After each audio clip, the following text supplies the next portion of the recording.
비수도권의 신규 확진자는 300명대로 줄면서 거리 두기 강화 효과가 일부 나타나고 있다는 분석도 나오고 있습니다. 하지만 기존 집단 감염뿐 아니라 신규 집단 발병 사례가 이어지면서 언제든지 다시 확산할 수 있다는 우려가 큰 상황입니다. 취재기자 연결합니다. 허성준 기자. 네, 전국부입니다. 네, 비수도권의 코로나19 상황도 전해주시죠.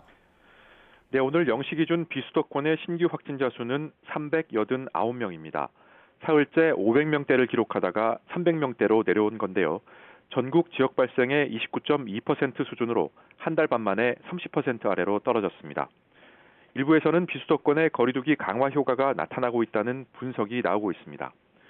특히 부산은 이번 달 들어 한때 하루 최대 확진자가 180여 명까지 올라갔습니다. 오늘 신규 확진자가 44명으로 떨어졌습니다. 지난 10일 사회적 거리두기를 4단계로 격상한 이후 부산은 열흘째 하루 두 자릿수 확진자가 나오고 있습니다. 사회적 거리두기 4단계 방역 조치가 한 달 넘게 시행되는 대전에서는 34명이 신규 확진됐습니다. 지난 29일 18명과 30일에는 29명이 확진됐는데요. 이번 달 초에 비해 확연히 줄어드는 추세인데다 대전의 거리두기 4단계 기준인 60명에 한참 못 미치는 수준입니다.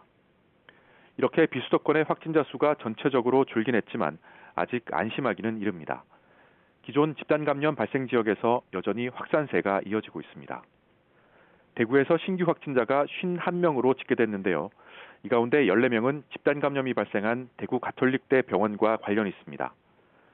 지난 21일 간병인 1명이 처음 확진된 데 이어 다른 환자와 보호자, 의료진 등으로 확산해 누적 확진은 175명으로 늘었습니다.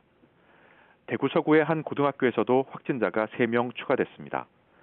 지난 25일 1학년 학생이 처음 확진된 데 이어 어제는 수능을 앞둔 3학년이 확진되는 등 누적 확진자가 33명으로 늘었습니다.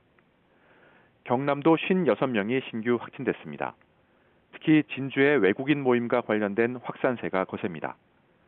지난 28일 이후 우즈베키스탄과 러시아, 카자흐스탄 국적 외국인들이 잇따라 감염되고 있습니다. 방역당국은 집단 감염이 언제 어디서든 발생할 수 있다며 긴장의 끈을 늦추지 말 것을 당부했습니다. 지금까지 전국부에서 YTN 허성준입니다.